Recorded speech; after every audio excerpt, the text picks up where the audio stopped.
Alright. We're doing an update. We're doing an update on the Mavericks. What the fuck, man? I have not done an update this whole time. This is the first video I've made about basketball since the season has started. I have watched 10 games.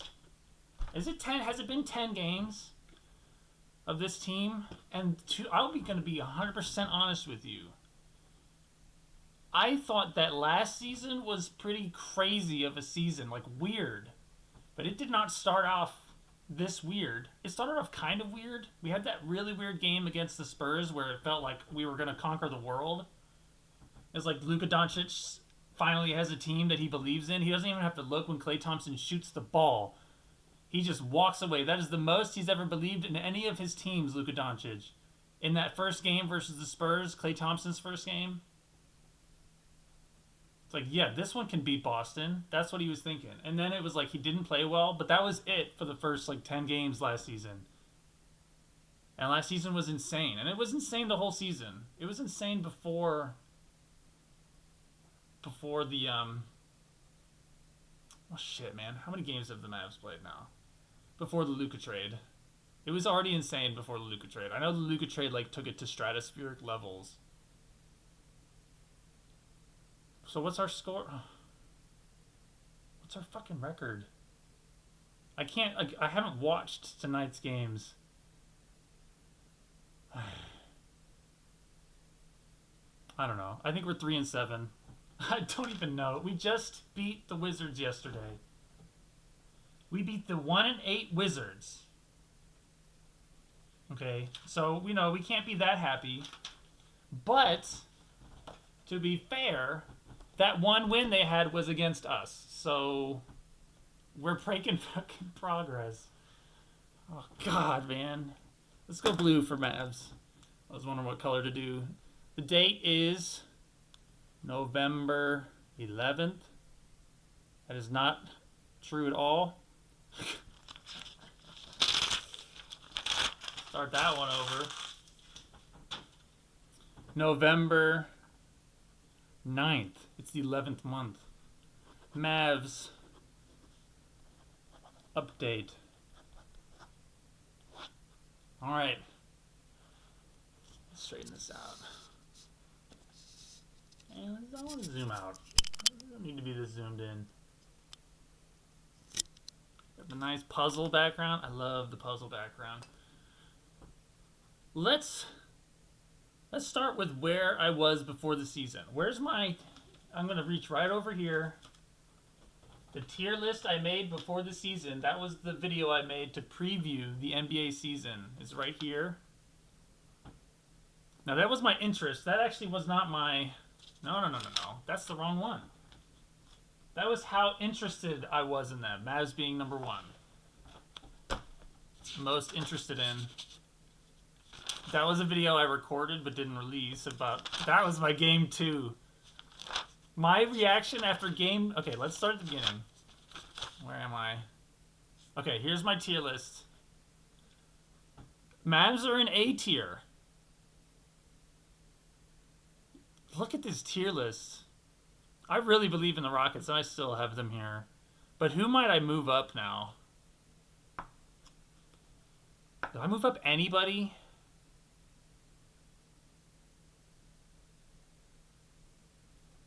Do I move anybody else up? Like, now that I've watched 10 games of the season, it's November 9th.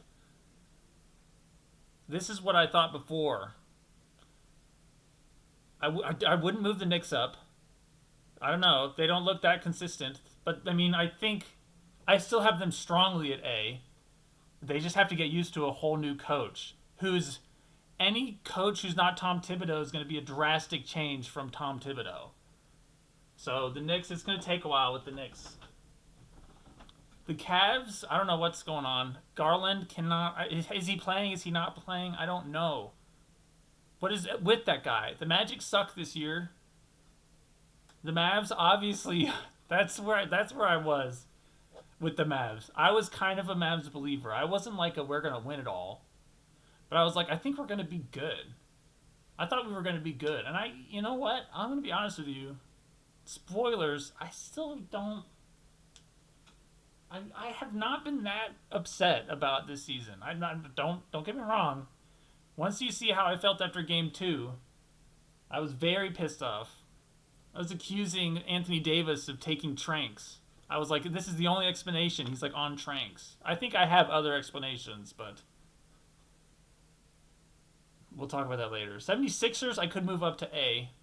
I'm not moving any of these people to S. Some of them are going to move down, like the Clippers obviously would move down. But I'm not going to sit here and do this whole thing. Is there anybody in the I don't give a hoot tier? No. Are the Bulls serious? If I move the Bulls up, where would I put them? Dude, I don't give a fuck about the Bulls. I'd put them in B, to be honest with you. And then no on the rest of these. None of these teams matter. Where did I put the Heat? I was high on the Heat. I had Heat at B. I'm high on the Pacers too. I was higher than I should have been. Notes. What day was that? After day one? That was after day one. I said the Lakers suck. Maybe that was before day one. I actually don't know. Oh, the Rockets. The Rockets played nervous in day one, but that was... Dude, I really like the Rockets this year. The Rockets have been really good to watch. I'll give my Rockets update right now. The Rockets have been great to watch. And I have really liked watching KD. I've always really respected KD. But now I really like watching him. If he's playing, Kevin Durant looks like how I wish AD would look. When he's playing with all these young guys, I think I wish AD looked like how Kevin Durant is playing. Kevin Durant is like being a leader. He's like invested emotionally in how they do. He doesn't care about being the number one on the team. Like that, I don't think he's thinking about that at all. He's probably saying, Şengün, you're the number one. And he would be right. Şengün's the number one on the team. He has to be. I believe Şengün. But like, he looks like he's doing a good job. In that first game against the Thunder, it felt like he was doing a good job of like paying attention to what was going on with his teammates. Right? Like I think he probably had a whole conversation with Reed Shepherd after game one of being like, hey, I'm noticing this and you look nervous and we're going to talk about it. And I think that helped Reed Shepherd out. I wish I was yelling about AD being on tranquilizers. My copium was that Luke Cornett gave Anthony Davis a concussion in the first quarter of game one. And he was just still reeling from that serious concussion Luke Cornett gave him. That was my copium theory. My second copium theory, my more developed one now, is that those glasses he wears, this is copium theory. All right, let's open with this shit. New copium theory for AD. And he needs one. Let's make that clear. Okay, he fucking needs one. Okay. He hates his glasses, is the gist of it. I'm going to get into the details. He hates his glasses, but if we're just trying to be concise, the thesis of this argument is he hates his glasses. That's my copium theory. No joke. I mean, there are other things going on. I think he's pissed about what's going on with Cooper Flag. Is that a copium theory, or is that we're afraid of that being the true theory? It does explain why he's so, shit. Why he's playing so tired. He's playing like he's on tranks. He's playing like he's convinced it's gonna, he's got it or something. Like, he's got so much... Dude. Let's start with the glasses. Okay, let's get back on track. Let's start with the glasses. He hates his glasses. I don't think he ever wears them off the court. Which, if you think about, you'd think that maybe that's likely, and also it would explain a lot. I don't think he ever wears them. I don't think he wears them even during practice. I didn't even write it, I think. Do I want to start? I'm not starting this over. I don't think he ever wears them. I'll just leave the outside of the game.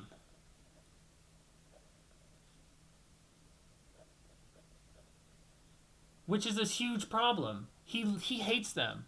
I've seen him many times walking off the court after he gets subbed out, and he already has the glasses off, and he's holding them gently in his hands. He's like walking back to the bench, holding his glasses like, and he holds them well, right? He's not fisting them. He's holding them like how I would hold glasses if I took them off. Like they're delicate. They're costing me money. I don't want them to break, and I don't even want to get the smudges of my hand on them. I want them to be clean, and they're kind of a bitch to clean. I bet his glasses are a huge bitch to clean. That's the most copium theory, is that the reason the glasses are so bad is because they're so hard to clean. Not just because he doesn't wear them, but they get way dirtier during the game. He's not used to them. Objects in mirror are further, or is it closer than they appear? You know what I mean? Objects in mirror are closer than they appear. He's not used to them. That's copium. This is copium 100%. I don't believe this. I believe that the biggest issue is that he's old and his body is all fucked up and he's not happy. That Cooper Flag is the GOAT. Like, he's not the number one. And that was going to be the reason he played well. He was going to finally play well consistently and take it seriously because he was on the team with the guy who believed in him most. If you're AD, okay, that's option one. We're going to get to that. This is he walks off the court without them. He does not wear them. I want him to be wearing those in his daily life to get used to picking up a glass of water. I want him to pick up a glass of water while wearing those fucking glasses. That's what I want. Wear them. This is a command. Wear them. I just like doing my H that way so much. It's a lowercase letter. Fine. Other copium theory. Or is this more of a true explanation? Okay.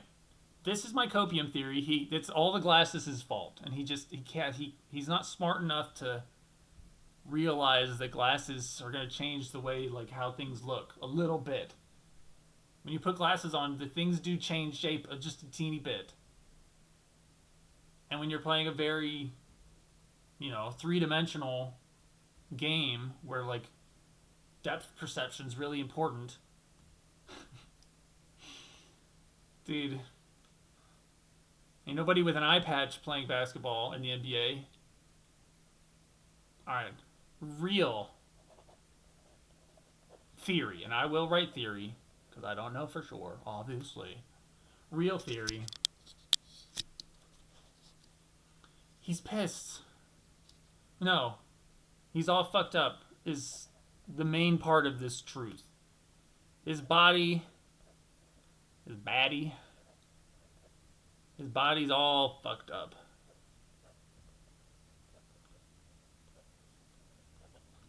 And he's just like injured and slow and he's old. Now, I have an idea. Now, this is going to sound weird, but I think the reason I think the issue with AD is he doesn't have a healthy relationship with the floor. I'm going to write that down and then I'm going to explain. I'm going to make you wait. Doesn't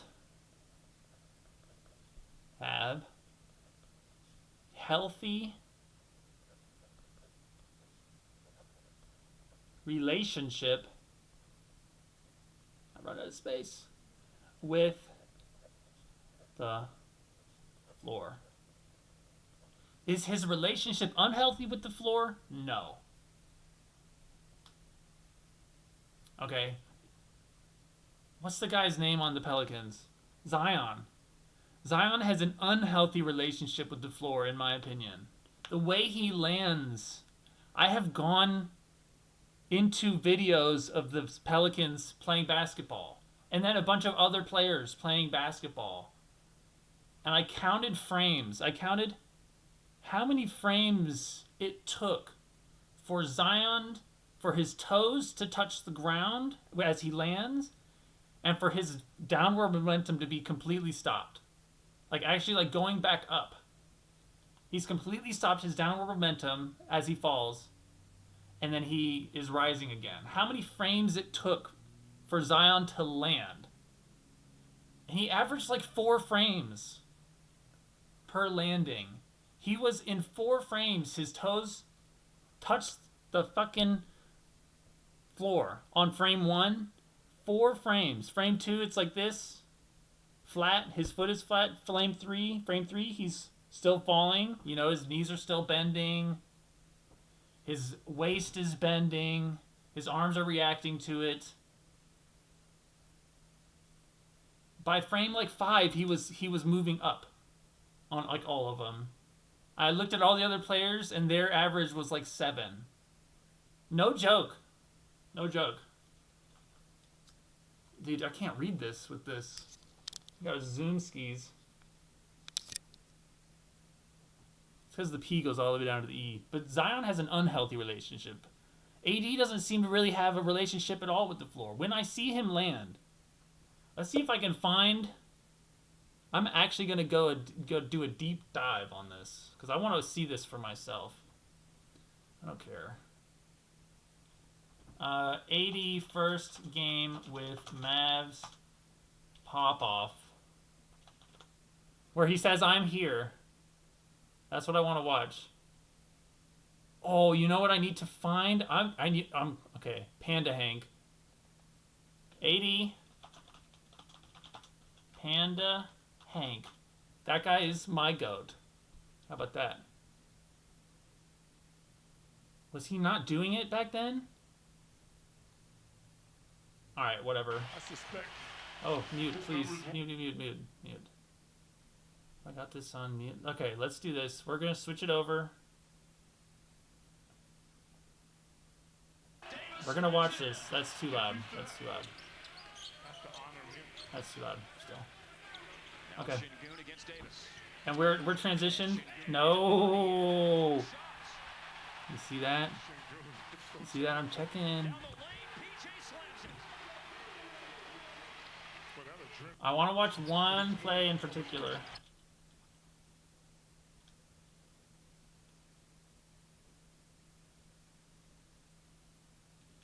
This one, maybe? Okay. This is the one. What I want to watch is his foot. Look at his foot. First of all, look at this position he's landing in. This is terrible. Now, look. I'm not going to sit here and say, like, how could he do that? Oh, he's terrible. That's stupid. I'm not asking about, like, his motives or why he's landing this way. In basketball, sometimes you are just forced to land all fucked up. And it sucks. But, this is not a good landing position for him. Look how his foot just, like...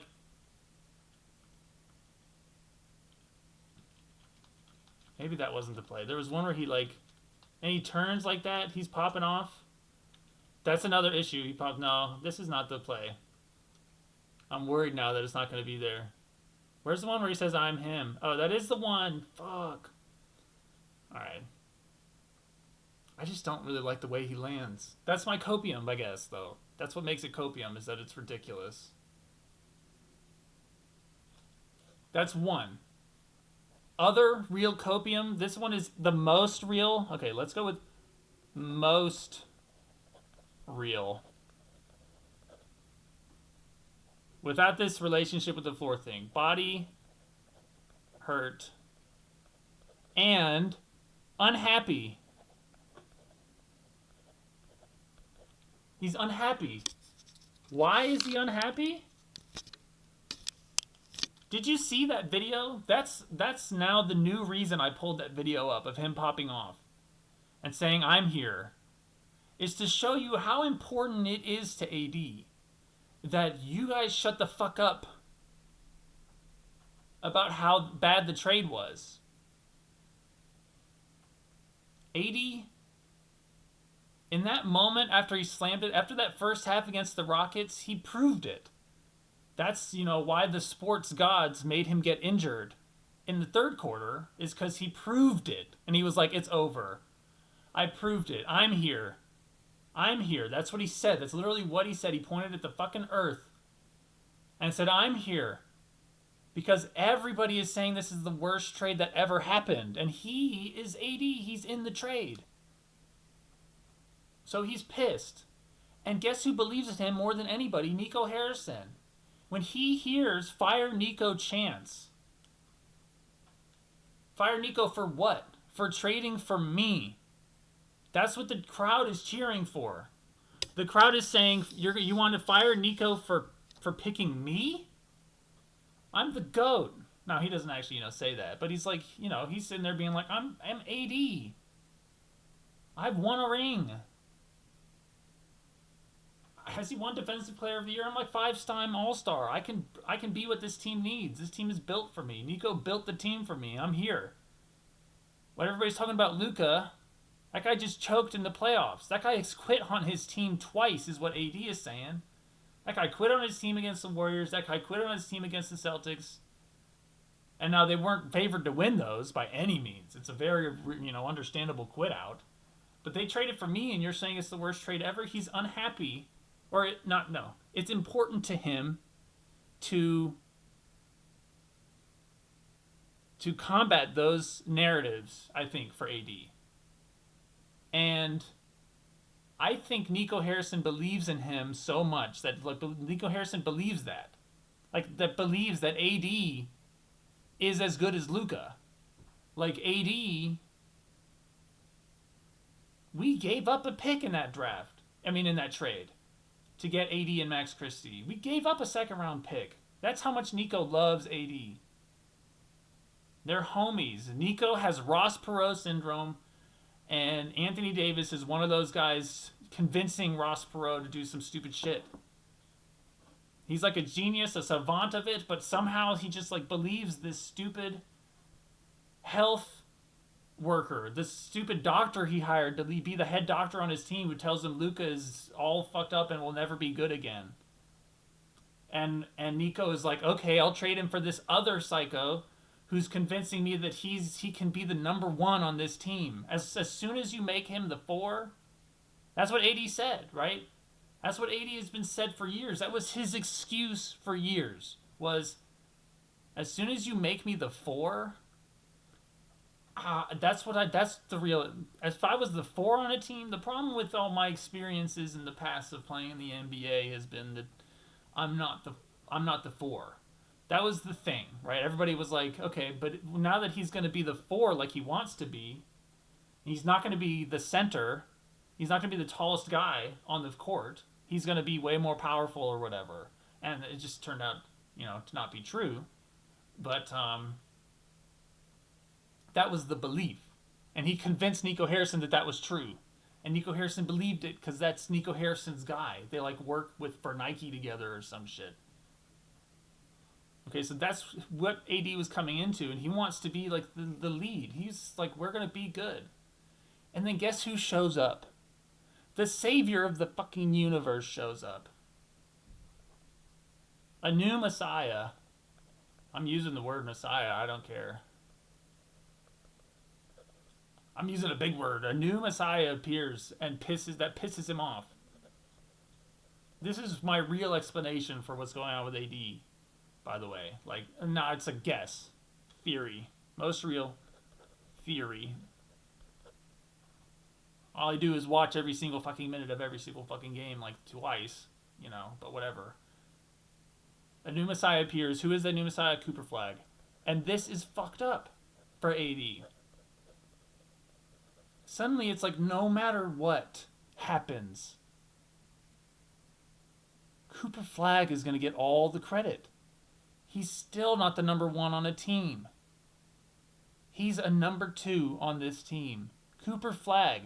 People talked about how Cooper Flagg, if Nico lucked out of absolute like hell of like Mavericks being the worst team because they got the number one draft pick, and AD saying like, I was supposed to win that. Me. I'm supposed to be the one taking them to the promised land. And as Cooper Flagg comes in, and he's saying, all right, Cooper Flagg, fine. I'm going to be the cool guy. I'm going to be the cool guy. Yeah, we're going to kick ass. We're going to kick ass. AD's saying that all preseason, all offseason. He's like, yeah, I mean, I don't even have to be number one. Really, it takes the pressure off me. He's pretending because he's like actually afraid of that. It's actually his most unhappy thing is that it's taking pressure off him, quote unquote. And so he's like bringing it up like it's cool, and he's cool. You see him in the press conferences before the season started on media day. He's the coolest guy in the fucking room. He's the coolest guy in the fucking room. He's making little jokes. He's being really personable. That's what AD was doing, and then it turns out he's just gonna be slow on the fucking court, and nobody's gonna know what he's doing. He's gonna be like the most confused one. When he passes the ball to people, they look surprised. That's what I don't want to see, and that is not an issue just with AD, by the way. What is this? What is this? Like, what is going on with Kidd? What is this coaching? Now, I was singing Kidd's praises for the last 2 years, including last year. I thought Jason Kidd carried us to like an almost 500 record. Everybody was playing hard. Everybody was trying. We were doing good stuff. We were finding good players and all this stuff. And it's like, what is happening this year? Experimentation? How long is the experimentation going to go? Experimentation? It looks like people on the court are confused about what they're supposed to be doing. That's what it looks like to me, and that is not a good sign. Okay? That's a really bad sign. I do not want to see like one of my team have, the ball on the perimeter. Like, I don't want to see AD on the perimeter and he starts attacking the defense and he gets some penetration and he makes a move and then he decides to pass it. I don't want the guy he passes it to look shocked. To look like, wait, what? You're passing that to me right now? I don't want that to happen. Now, I'm not saying like that's the only time it happened. I'm just using that as an example. But usually they're like, oh, they think you have it, and then you suddenly pass it out. Like, you're like hesitating and then making a decision, and our team looks discombobulated. We literally have like the worst offense in the history of basketball, basically. If you compare them, how much worse we are than the rest of the league, it's like the worst ever. We're the worst offense comparatively ever, or some shit. We're shit on offense. And D'Lo, I'm fine with D'Lo. But then I watch another team and it's looked like they're well-oiled machines. Discombobulated. Let's see if I can spell that shit right. Discombobulated. I bet I got this O wrong. If I got anything wrong, it's that O. It looks weird. And I don't see a lot of action from Jason Kidd on the sideline. Like, he's not getting pissed. I don't want him to get like Jason or JJ Redick type of pissed. And our team is not that stupid. Like, the Lakers are better than us. Let's get that out of the way. I hate to fucking say it. And I kind of don't believe it. I actually kind of don't believe it. But their record is way better than ours. And they keep winning. They are well coached, I will say that. They're not well run, I don't think. I think their team is whatever. Anyway, is this going to end? Are we going to go back to being a well-oiled machine? Is this like Trying to be Miami. Trying to be Miami. Now let's get this straight. Eric Spoelstra is the best coach in the NBA. That's what I believe. Now, not related to that, or maybe related to that, I'm not sure, but something else that happened, it was one of the Heat games. At the end of one of the Heat games, the Bam Adebayo was doing the press conference afterwards, and he talked about how they didn't run a single play. They didn't run a single set play. They're trying to be a fluid machine. They're trying to be so well coached that they cannot know what the plan is, but still like have practiced and worked with the team so much and conversed with each other about, in this situation I'll do this, that they can actually like flow around each other and predict each other well and like know what they're gonna do. They're like oiled, so well oiled that they don't need the machinery anymore. Like when you watch, I don't know, what's another team that's like good but not like, maybe like the Bulls. Okay, here's a pick. They're okay. I still don't believe in the Bulls that much. But when I watch them do well, they look like a well-oiled machine. And maybe I'm wrong. Maybe that's not the Bulls. Maybe you're thinking, maybe you viewing this or being like, the Bulls don't look like that. I don't give a shit. Sometimes I watch basketball and there's a well-oiled machine. And the machine has gears. Gears that are always like grinding, and a well-oiled machine is just fucking killing people. It's grinding other teams into meat. And that is good coaching. Miami apparently, unless Bam Adebayo was lying, is playing gearless basketball, where they don't call set plays. They just like, where we know what the team is, we know what we like, we know what we're the sets we're gonna get into, the sets we've practiced. I'm running up the court. Oh, these are the three guys I'm with. Okay, I know what we like, right? Bam Adebayo's running down the court with Jaime Jaquez and some other guy, and he's like, okay, I know the dynamic of this trio as we're on this fast break, and I can just react accordingly because I'm well coached and I'm playing professional basketball. Yeah, is the Mavs supposed to be that right now? Because that's not working. Not working for the Mavs. And I will say that is either because Jason Kidd is not good enough, or because this team is not as mature as Miami. And now, where do those immaturities come from? One is the ownership and like the management. Nico Harrison is not. He's kind of childish in some ways. He does not seem like a totally well-adjusted adult. Like, he seems well-adjusted for society and all that jazz, but like he's also really fucking weird. He's kind of weird. And that's not a knock against him. I want my owner to be a little bit weird. Most Yokozunas are weird, okay? Anyway, but like, there's also Anthony Davis on the team, who's a big old baby pants, who's pissed that he's not the number one and Cooper Flagg is getting all the credit. And then there's Cooper Flagg himself, who's 18 fucking years old.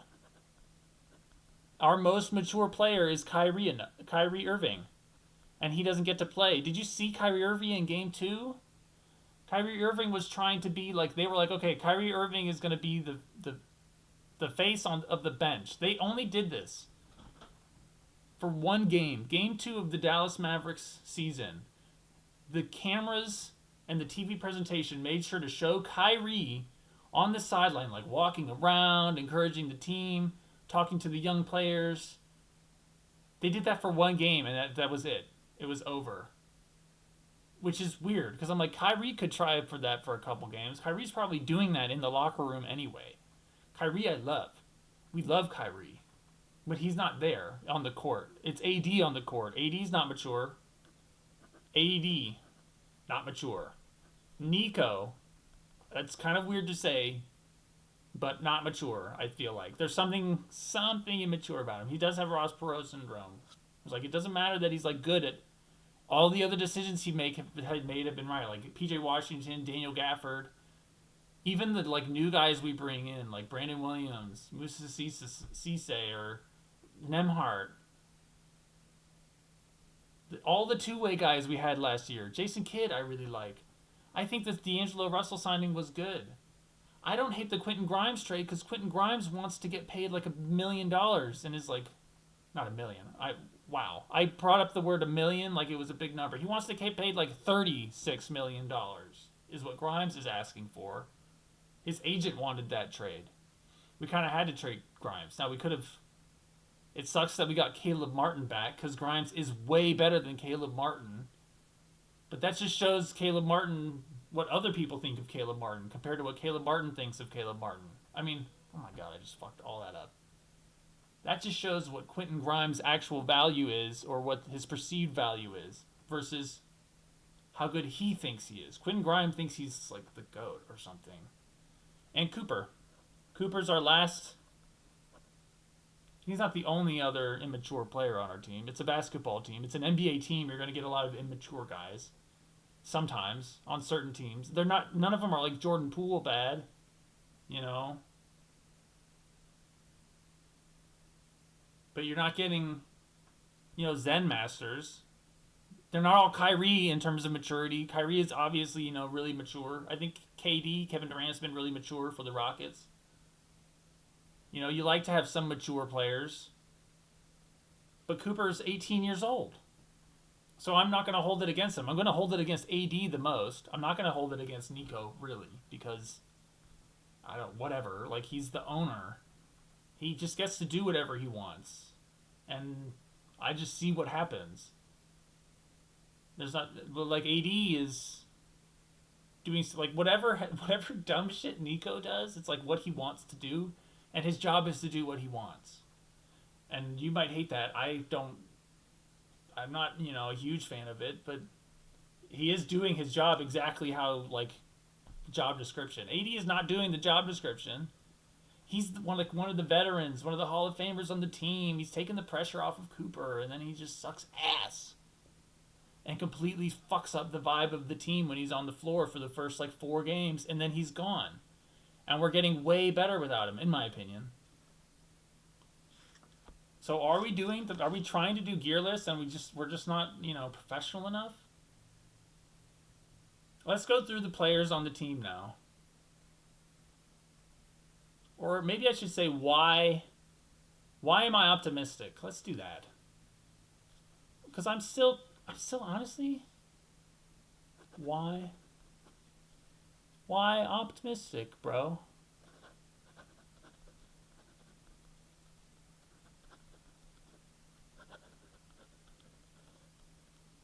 Comma. Why optimistic, bro? Well, number one, AD is off the floor.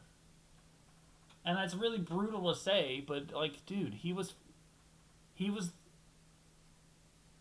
scoring 20 points a night or whatever, but he was like a black hole of energy. AD is off the floor. AD getting, I don't know, medical help. I don't know what the fuck kind of medical help he's getting, or if it's going to work at all, but he's getting some form of medical help. I think he needs, the sports therapist. This team could really do with a sports therapist, I think. Is good. That's good. We like AD getting medical help. Even if the problem is just that he's, all fucked up, he's off the court getting help. All right. Number 2. Pretty much everybody else on the team.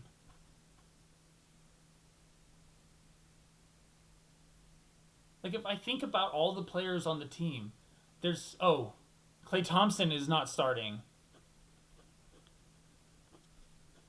Thank the Lord above. Klay Thompson is unhappy for completely different reasons. Klay Thompson is First of all, I think he doesn't care that much about what happens in basketball anymore because we kind of fucked him over. He came here to play with Luka Doncic because Luka Doncic does all the work. Luka Doncic does all the creation, and you just are open in the corner. And now he's sitting here have to like play Warriors basketball. He didn't come here to play Warriors basketball. Come here to play anything besides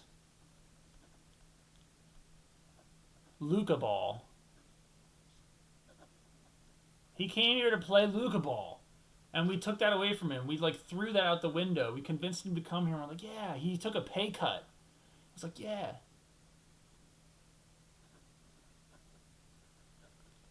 And so he's like fucked off. He looks. I don't care if he's not apathetic. His body language is entirely apathetic. He does not emote. Sometimes he puts his tongue up on his upper lip.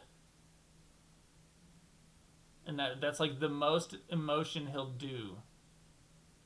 Every shot he takes, he looks like he's like just chilling in the air. He looks like he's lounging when he takes these shots. He's just like running and shooting a on the move three from behind the arc, and he looks like he's lounging. He looks like a Roman aristocrat lounging, eating a grape and tossing up a shot. That's what he looks like. He's checked out, babe. And I don't blame him. He's saying, see, this team is ass. Him and AD are going to get less roles, and we're going to actually improve, and they're going to be like, oh. We hope. Checked out. He's checked out, bro. Klay Thompson's checked out. He's not starting, though. That's why we're optimistic. We're optimistic because AD's not there anymore. His big bitch ass is off the floor. And we're optimistic because Klay Thompson is already, he's not like refusing to play. He's coming off the bench. We've already made the adjustment. He's coming off the bench. And praise the Lord. Let's get into like the less, those are like reasons to be optimistic, but they're like negative reasons. You know, AD not being there is like a negative reason. Reasons, this is going to be my thumbnail, by the way. Reasons to be, oh my god, I ran out of fucking room. You're a failure. You'll never make it in this business, man. Everybody hates you. Real. Oh, I almost fucked it up. But luckily, real and reasons start the same way. Reasons to be optimistic. I still didn't leave myself much room, but we're okay. Reasons to be optimistic, babe. Alright. Those were, you know, kind of negative reasons, Flag. I like everything I've seen from Flag. Now, am I, you know, blown away by his shot making? No. Am I blown away by his handles? No. But you know what I'm blown away by? His involvement. He is on the floor, involved. He's making decisions. He's paying attention. He's responding and reacting and having thoughts and expressing them with like in ways that I like. He looks like a Yokozuna coming up. Like, I watch sumo, and a Yokozuna is, like, the highest you can possibly get. Like, LeBron is a Yokozuna. Giannis is a Yokozuna. Shea is probably a Yokozuna, maybe after this year. That's how hard it is to become a Yokozuna. Like, Shea would be, like, maybe an Ozeki. He has to do it one more year. Not win it all, but he has to be, like, really good for another year. And then he'd be... That's how hard it is to be Yokozuna. And when you watch sumo, you can watch them from the beginning. There's only, like, 3 leagues, and they don't play much. And you can see the Yokozunas coming up and watch their facial expressions, watch their mannerisms, watch how they move, the way their bodies move. You can do this in every sport, is watch these young guys and be like, find stuff. The first time I ever watched an IndyCar race, I was just watching highlights on YouTube. I think I was watching a race on YouTube, and I saw this guy going through this weird corner, and I really liked how he saved it. Like he got some oversteer and he was started to drift and he started to go towards the wall and he had to like save it. He had to regain control of the car. And I really, for something about it, I was like, you know what, that looked really good. The way he just did that was really good. And I was like, that guy is my favorite driver. I just decided arbitrarily that the first guy that impressed me was my favorite driver. Guess what? That guy was like the 3-time champion. He's destroying that league. He's easily the best. He's the Verstappen of IndyCar. He's dominating. And that's like just an example of watching the mannerisms of things in sports and like being encouraged by some. You know what I'm not encouraged by? Here's an example that is easier to understand and easier to like visualize. Let's knock on Luka. I'm a noted not a Luka fan. When Luka fouls out of Game 2 of the NBA Finals, where they're like down by only 2 points in the fourth quarter, and he's been whining and yelling and complaining the whole game, and he fouls out of the game, and he's like whining and he's throwing a temper tantrum. Is that Yokozuna behavior? Is that Mamba mentality? No. I even don't... whatever. Alper Sengun kind of is a little bit whiny. He's very childish. But I really think I like him. I like the Rockets. And I was rooting for the Mavs last year, I promise you. I didn't blame Luka at the time. But it was pretty bad. Flag has shown me young Yokozuna behavior. He fucks up. Yes, he fucks up. But his the way he reacts, his facial expression, he is already going over what just happened in his head. Young Yokozuna behavior.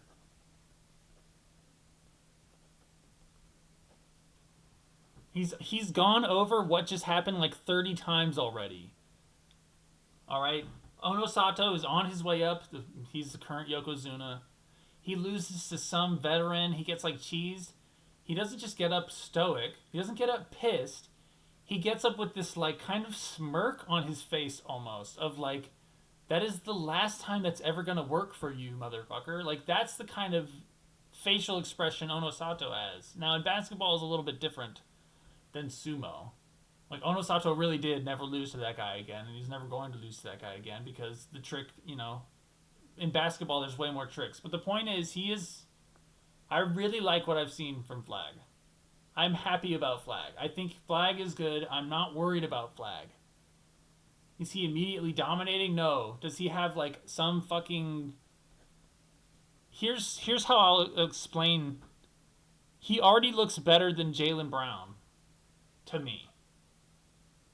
Jaylen Brown's handles and ball security are on par with Cooper Flag. And Jaylen Brown has already won a championship. He's getting paid $70 million. He was finals MVP. And Flag his handles are already that good.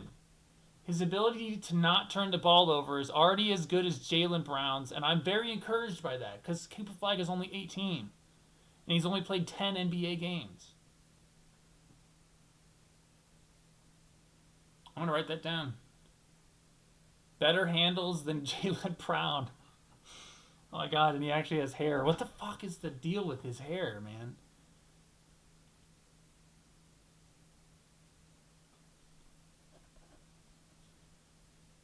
The other players. Everybody else on the team. I am encouraged by. Seriously, except for Klay Thompson and AD, I'm encouraged by all of them. Now, that's not to say they're killing it. And, I'm not encouraged by Jalen Hardy, who wears number 1. I'm not encouraged by his play, but I'm not discouraged. He's exactly what he's been the whole time. I want him off the team. There's tons of other guys I would want.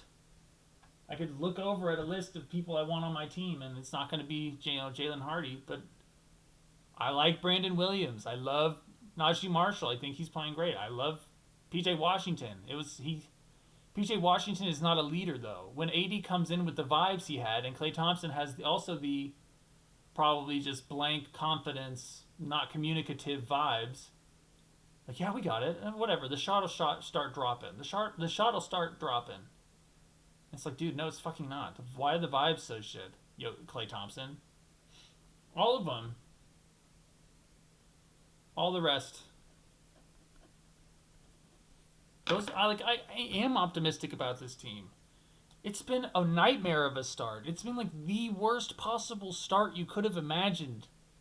If you're Nico Harrison, the Mavericks have had the worst. This is the worst timeline. You know that old meme about the timelines? This is the worst timeline by a mile if you're Nico Harrison. Cooper Flag is not, he's scoring, 18, 16 points a game or something. He's turning the ball over. He doesn't look great. Doncic is averaging like 80,000 points per game, and the Lakers are killing it with their shit-ass team. With Jackson Hayes as their best center. Derek Lively and Daniel Gafford have already been injured. AD is already injured. Klay Thompson has been terrible and looks like he's quit basketball. You've had the worst offense in the history of basketball. It's the nightmare scenario for Nico Harrison. But you know what? I'm not that discouraged about the team as a whole.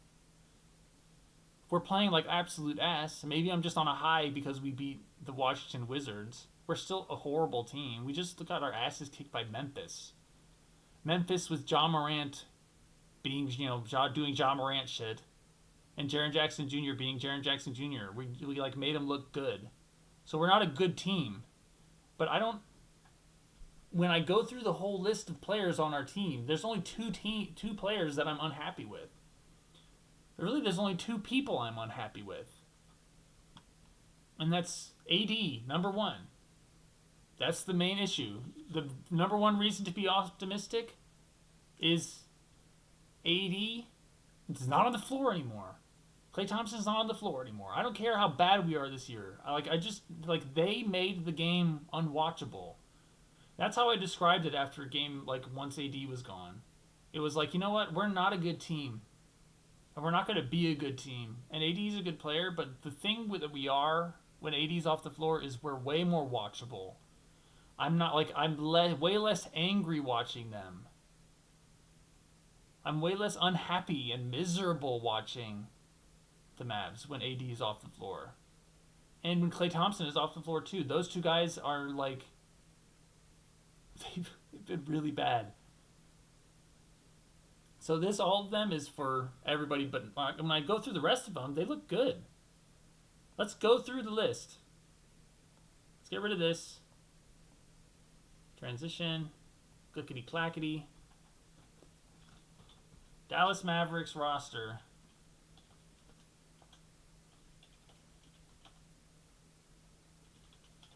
Dallas Mavericks roster.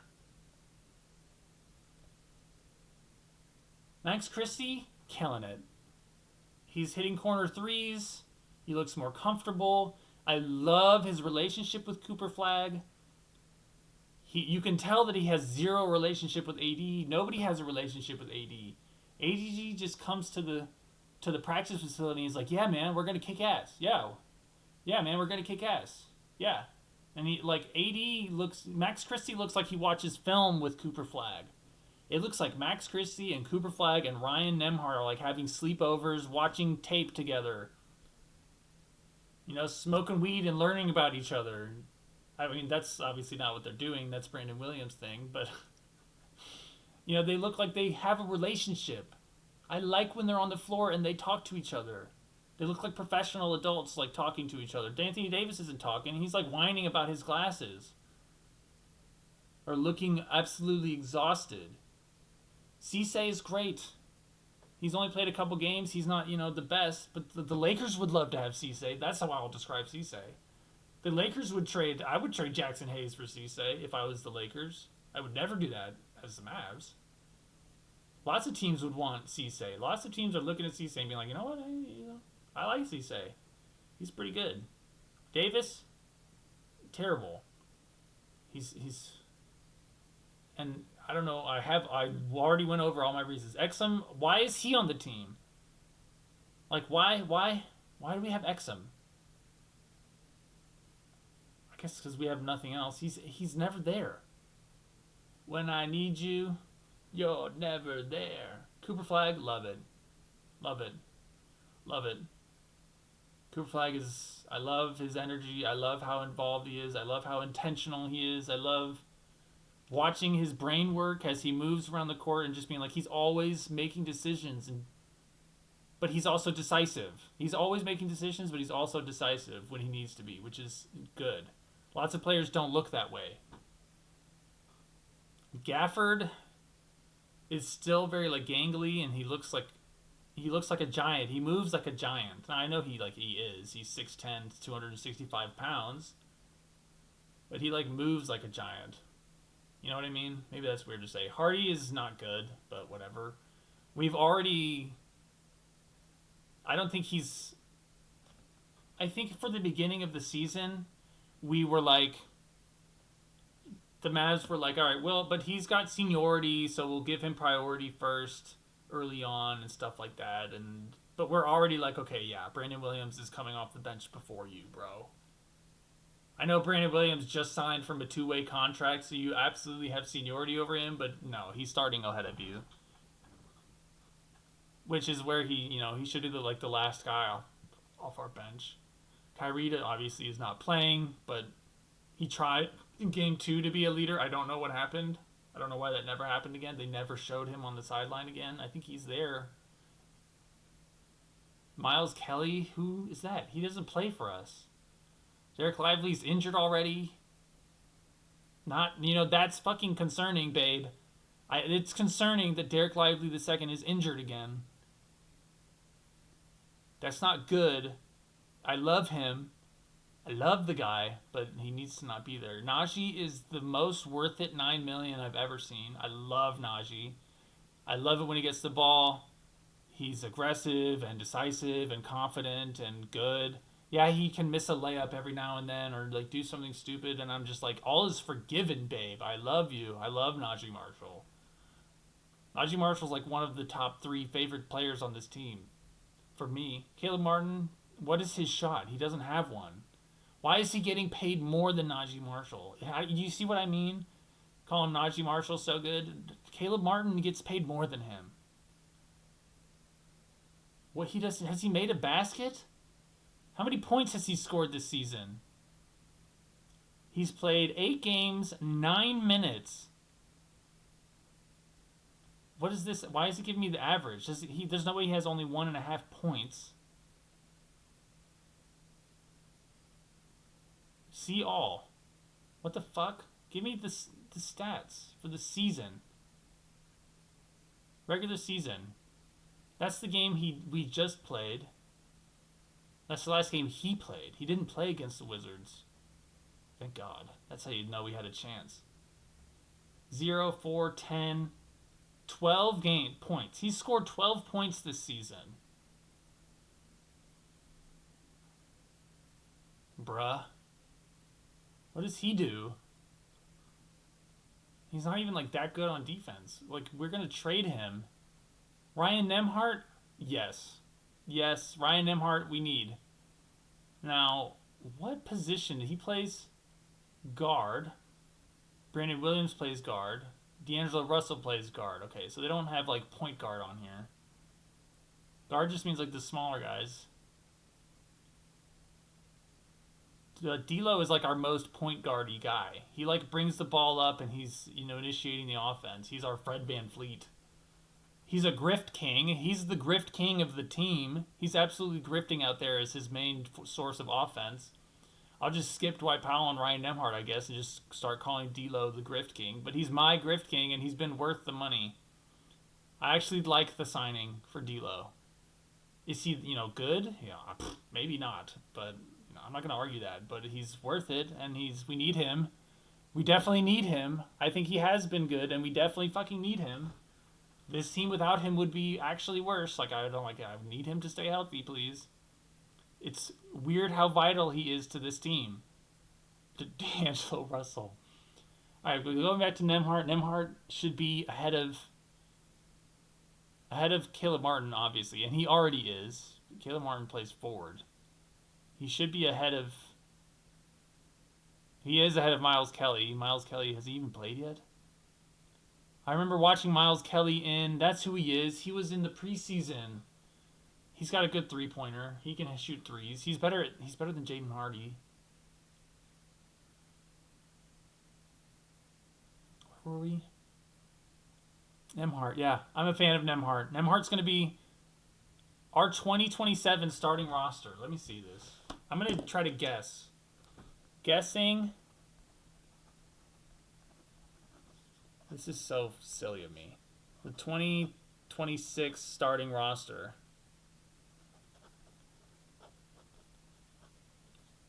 Alright. Clickety clack. Don't talk about it. There's some that are obvious. Number one. Not Clay Thompson. Wow. Can you believe what I just accidentally said? Cooper Flagg. And I'm gonna do it by numbers, so he'd be, I don't know. Let's figure out our PJ Washington will be a starter. I like PJ. I like PJ a lot. He's been good this year. He's not, the leader of the team. Like, he can't fix the vibes. He's not able to fix the vibes that AD is bringing. And I don't think really anybody is. Kyrie tried, nobody's going to expect Cooper Flagg to fix the vibe, to lead the team's vibes. PJ, Kyrie, hopefully.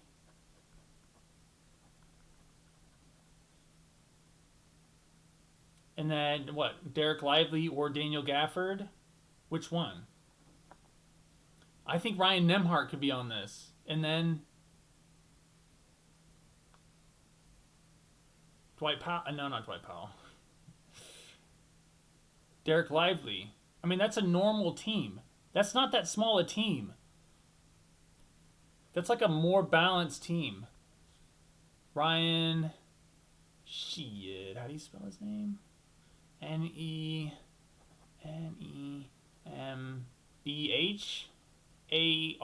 Is not Ryan Nembhard. Ryan Nembhard. I actually think he's going to be a starter for us in 2020. He's going to be an opening day starter next year. And Derek Lively. Derek Lively Jr. The only junior I've ever liked. That was a weird thing to say right there. But Derek Lively would be the 5. PJ the 4. That's the thing. Like, PJ and Cooper Flagg are both big. The 2 and then 1. Like, I think this starting lineup with Gafford, obviously, is the other starter. We're gonna be huge. PJ Washington is big. Musa Cisse could be on the court. We could have 2 big guys on the floor at any time. We can go double big. I like Musa Cisse. Max Christie would be on the bench. Who else do I want to keep? Najee. Oh my god, I fucking love Najee. I do really like Najee. Najee's like one of my favorites. Brandon Williams, B-Will. I love B-Will, dude. There's just so many players on this team. I'm like, dude, that guy is really good. Powell's actually got good energy. Now, Powell is not, that good at basketball. And now I'll say that. He's, good at basketball, but his main issue, when I watch Powell, I'm like, okay, the main problem holding Powell back is that he fouls a lot. Wow. Don't look at the screen right now. This is going to make you nauseous. Powell's main problem is that he just fouls a lot. He gets in there real good, and, I appreciate that, but he fouls a lot. Can this camera flip and do what I want it to do? Flippin' A, bro. All right, who's left? That's it. D'Lo. Do I want to put D'Lo on? I don't care if D'Lo's on the team next year. Like I guess I do kind of like D'Lo, and he'll be off the bench. Doesn't this team sound good next year? It's not good this year. I know what you're thinking. There's no way this happens, and you're right. There's no way this happens. It's going to be AD. I don't care if AD misses the whole rest of the season. He'd have to play all of the season and be terrible for us to. We're not cutting him. He's our guy. And by our guy, I mean he's Nico Harrison's guy.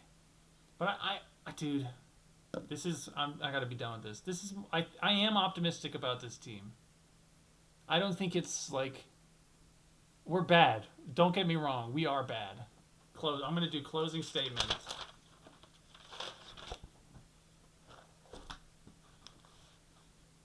Closing statement.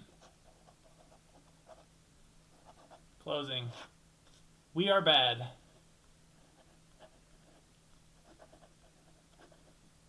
We are bad. Without AD and Clay starting, I don't know what's going on there. We are watchable. I like watching us.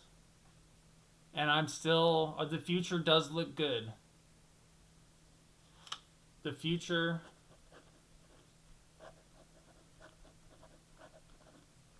still maybe this will be my thumbnail. Looks good. Just put like the too long didn't read as the thumbnail. That's hype.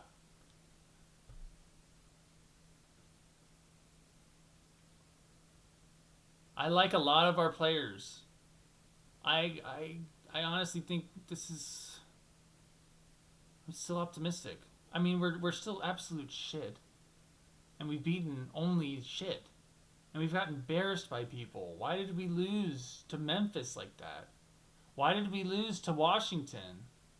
But AD's gone, and Flag is getting better each game, and we're starting to the coaching and the franchise is starting to adjust to things, I think. And where Brandon Williams is coming off the bench early. Ryan Nembhard is coming off the bench early. People were talking about how Ryan Nembhard might not get any significant play. No, that's Miles Kelly. Ryan Nembhard's going to be a starter in the NBA, in my opinion. So, and he's getting closer to that. Klay Thompson's not starting. That's a great adjustment. That's a completely necessary adjustment. I would have done that after game 2. But whatever. I understand why it would take a while. He's the homie, and you don't want to piss him off, and he's already doesn't like us. He's already pissed we traded the guy who was going to do all the work for him. Not in a bad way. That's what Klay Thompson needs. He should be on Luka's team. Luka is exactly the kind of guy Klay Thompson should be on a team with. We should trade Klay Thompson to the Lakers for, I don't know. I don't give a fuck, actually, who we get for him. Who could we get from the Lakers for Klay Thompson? Let's look. I'm gonna look. This is Secret Song. Secret Song. This is the bonus episode. No, they wouldn't give us most of these people. Give us Bronny? I would trade Klay Thompson for Bronny. That's it, dude.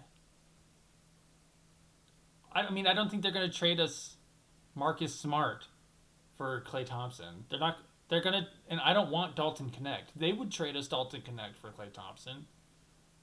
What if we trade for Maxi Kleba? No, he's too expensive. No, that actually might be fine. No, Bronny. I want Bronny.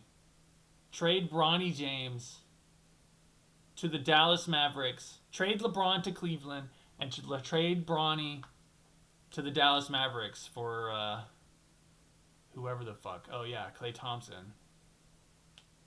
Go play with Luka. He wants to be on that team. Just go put him with Luka. I would take any of these guys. I don't even care. Give me Gabe Vincent. I'll get both the Miami rejects that were good for one playoff.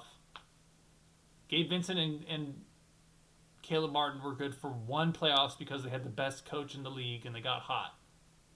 The best coach in the league got them consistently good looks on tempo and they got hot. And then they both left Miami for big contracts, relatively big contracts, and I was like, that's not going to work. They're not going to give us... Who's Chris Manon? They're not going to give us Jake LaRavia. I don't know who Christian Coloco is. I don't want Connect. I don't really want Kleba. I don't want Jackson Hayes, and they wouldn't trade us. Jackson Hayes is probably better than Klay Thompson, which is crazy. But like he can. Jackson Hayes is the right kind of guy to have next to Luka. He's a good match for Luka, better than DeAndre Ayton actually, as a fit for Luka. And they're not going to trade us Ayton. I might like take Ayton for Klay Thompson. I would trade Klay Thompson for Ayton. I don't even like Ayton. But Derek Lively is injured every game. And I could be that big. I could be that big.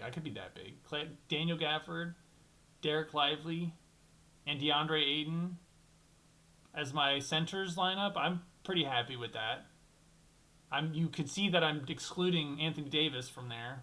We trade them Anthony Davis and Klay Thompson for DeAndre Ayton and Bronny James. Oh, what about that?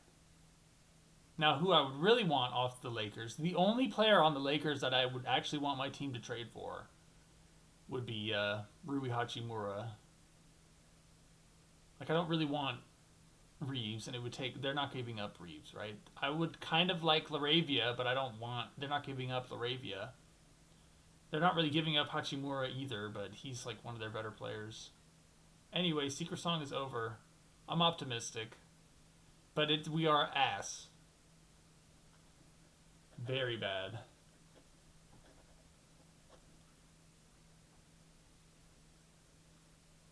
But alright, let's zoom in for the thumbnail. Just go to the end of the video and screenshot. The future does look good, guys. But, you know, they're still shit. We have our pick this year. So we could be throwing. I'm going to put this over... Where should I put my pen? I want it to look good. Look very thumbnail-y. You're getting a little sneak peek.